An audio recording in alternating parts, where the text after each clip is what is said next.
Здравствуйте, дорогие друзья! Я приветствую вас на канале «Жизнь после жизни есть, я знаю», который посвящен доказательствам жизни после смерти и устройству потустороннего мира, куда каждый из нас попадает по завершении своего земного пути, где и воссоединяется с ранее усопшими родными и любимыми и продолжает бесконечное путешествие по нашей прекрасной и удивительной вселенной. Ваши вопросы вы можете задать мне после лекции в нашей приватной группе в Телеграме. Ссылка в описании, а пока начнем. И сегодня мы узнаем ответ на один из самых часто задаваемых людьми вопросов. Как у умерших на том свете может быть тело, если оно было похоронено или кремировано? Сегодня то, что жизнь продолжается после смерти биологического тела, уже не является для большинства людей чем-то настолько невозможным, что в это никак нельзя поверить. Жизнь после смерти однозначно есть. Эту базовую для всех живущих во Вселенной истину, за исключением небольшого количества совсем уж убежденных и невежественных скептиков, в наше время готовы принять почти все. Проблемы начинаются дальше, когда готовый принять истину о своей бессмертной природе пытается разобраться в подробностях. Как же все устроено после смерти? Каким образом он будет функционировать, лишившись своего физического тела? Как будет осознавать себя, взаимодействовать с реальностью того света и своими ранее умершими родными и близкими? Какой будет та реальность и каким будет его место в ней? Медиапространство, интернет, телевидение, СМИ переполнены разного рода фейковой информацией, пустыми домыслами, теориями и измышлениями, в основном направленными на извлечение коммерческой выгоды их авторами, а иногда просто являющимися отпрысками банальной человеческой глупости. Работает целый огромный рынок коммерческих услуг, до краев наполненный разнообразными экстрасенсами, медиумами, колдунами, ведьмами и прочими мошенниками и шарлатанами, каждый из которых из корыстных побуждений стремится добавить в общий массив своей лжи, чем окончательно запутывает познающего. Когда-то я сам едва не стал жертвой этой пестрой каши, сваренной из вранья, невежества, выдумок и бредней, и чуть в ней не утонул. Однако мне повезло, мои замечательные родные и любимые люди, ушедшие на тот свет, смогли связаться со мною и направить меня к качественным источникам информации, о чем я в подробностях уже рассказал в наших книгах цикла «Жизнь после жизни есть, я знаю» и одноименном телеграм-канале.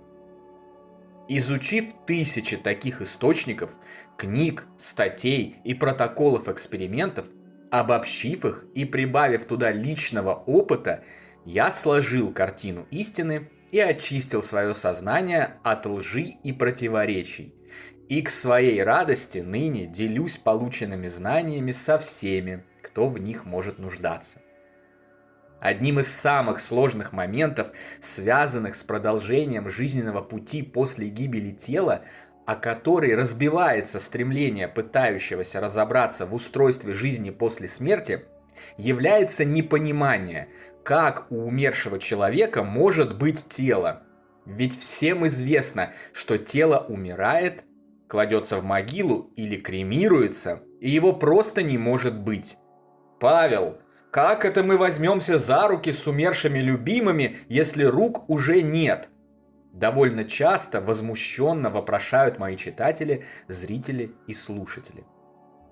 Таковое непонимание порождает недоверие, а порою и злобу, гнев и отрицание. Ведь информация о том, что на том свете каждый умерший обладает телом, поначалу звучит как бред. Как результат этого недоверия следует отказ от дальнейшего продвижения к знаниям.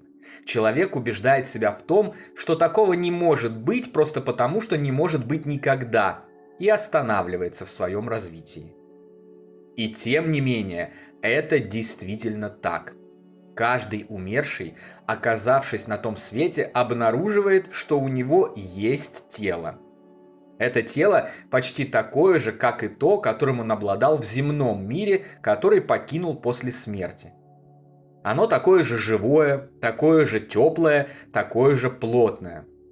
В потустороннем мире с его помощью можно точно так же, как и при завершившейся жизни, все трогать, щупать, со всем взаимодействовать, осязать, обонять, видеть, слышать и чувствовать вкус. Действительно можно брать за руку своих родных и близких, которые встретят в момент перехода, после него или даже накануне. Можно обниматься с ними, целоваться, жить с ними в домах, а с половинками даже заниматься любовью, почти так же, как это было на Земле, только еще лучше. Знаю, этот вопрос волнует многих, поэтому мы обязательно разберем его подробно на своем месте чуточку позднее. Да, я понимаю, для многих все это звучит как симптомы шизофрении, но постарайтесь погасить привычное желание врубить пятую передачу и реализовать свое бегство от чего-то незнакомого и непонятного. Потому что вся эта информация есть в книгах и исследованиях, ссылками на которые мы поделились с вами в наших книгах и телеграм-канале. А ее обобщение позволяет убедиться в том, что она является правдой. Так как же это возможно? Как может быть тело после того, как оно умерло, было сожжено или погребено в землю? Очень просто. До того просто, что когда вы дойдете до конца этого курса лекций и осознаете весь объем информации о жизни после смерти, который мы вам передаем, вы сами удивитесь, как могли не понимать этих очевидностей раньше. Как мы уже выяснили ранее, человек по своей природе не является скоплением клеток, мешком с кровью и костями, телом или мозгом. Он представляет собой бессмертный дух, или, простыми словами, мысль. Эта мысль одновременно является инструментом творения. Она создает духовные реальности, все, чем эти реальности наполнены, и управляет этими реальностями в соответствии с мерой своего разумения. Именно мысль является той фундаментальной печкой, от которой начинается танец жизни и всего, что в ней есть. Живя свою жизнь в земном, плотном мире, наша мысль устанавливает прочную ассоциацию с телом. Мы просто не можем представить себя никак иначе, кроме как в связке с нашим телом, а большинство еще и считают себя этим самым телом. Именно поэтому, когда тело умирает, и наш дух оказывается в своем естественном состоянии и в своем естественном домашнем духовном мире, он и получает тело, потому что продолжает обладать этой крепкой ассоциацией. Сознание в автоматическом режиме создает духу тело, поскольку он пока не может представить свое существование без тела. Тело на том свете – это естественная проекция мысли духа. Вы, наверное, слышали, а возможно и сами видели, что умершие, являющиеся живым во снах или наяву, по какой-то причине чаще всего выглядят лучше и моложе, чем это было на момент смерти. Это очень хорошее подтверждение той информации, которую я вам только что рассказал. Дело в том, что каждый из нас внутри, в своих мыслях, полагает себя выглядящим лучше, моложе и здоровее, чем он есть на самом деле. Именно эта уверенность и создает духу тела, выглядящее лучше, чем окружающие привыкли видеть его по земной жизни. Обладание телом на том свете – это не обязательная функция, но она реализуется естественным образом. По мере продвижения духа вперед, по мере освоения и изучения им потустороннего мира, его развития и получения большего массива данных, он может научиться управлять мысленной ассоциацией о теле и через это создавать себе любой облик, который ему нравится. Человека, кошечки, собачки, дракона или даже Дарта Вейдера из «Звездных войн». А далее и вовсе отказываться от ассоциации себя с телом и выглядеть так, как ему заблагорассудится. Или не выглядеть никак. Чтобы понять, что все это правда, вам не нужно слепо верить мне или кому-либо другому. Вы сами можете убедиться в этом прямо сейчас, за пару минут, очень легко и просто. Для этого нужно всего лишь вспомнить и проанализировать свои сны, которые снятся вам каждую ночь.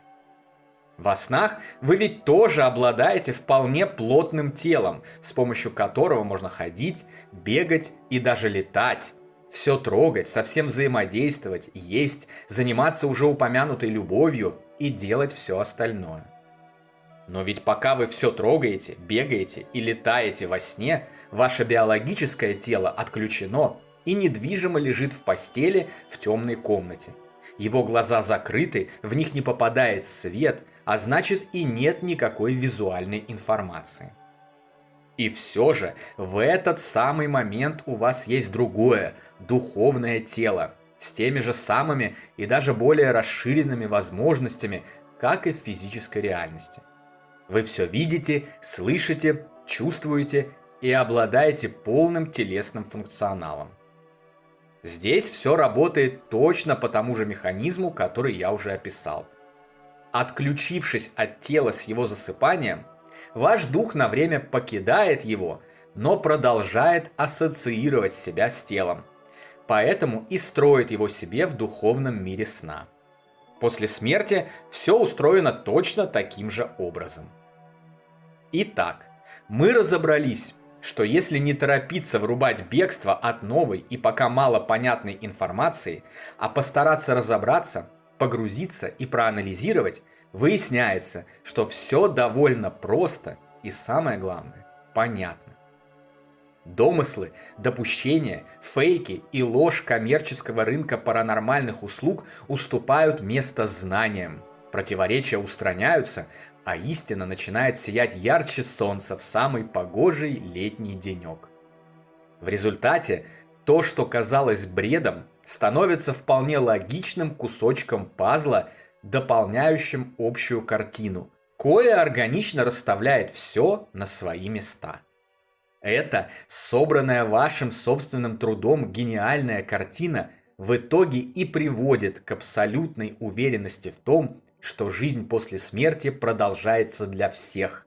Каждый снова встретится со своими усопшими родными и любимыми и вместе с ними продолжит свой путь, полный приключений и захватывающих событий. А эта уверенность, в свою очередь, уже порождает спокойствие, удовлетворение, бесстрашие, умиротворение и прекрасную, счастливую, деятельную жизнь в любых мирах, пространствах и измерениях. На сегодня это все, дорогие друзья. Если вам нравится то, что мы делаем, пожалуйста, поддержите нас донатом по ссылкам в описании видео. Благодаря вашей поддержке мы продолжаем нашу работу. Большое вам спасибо.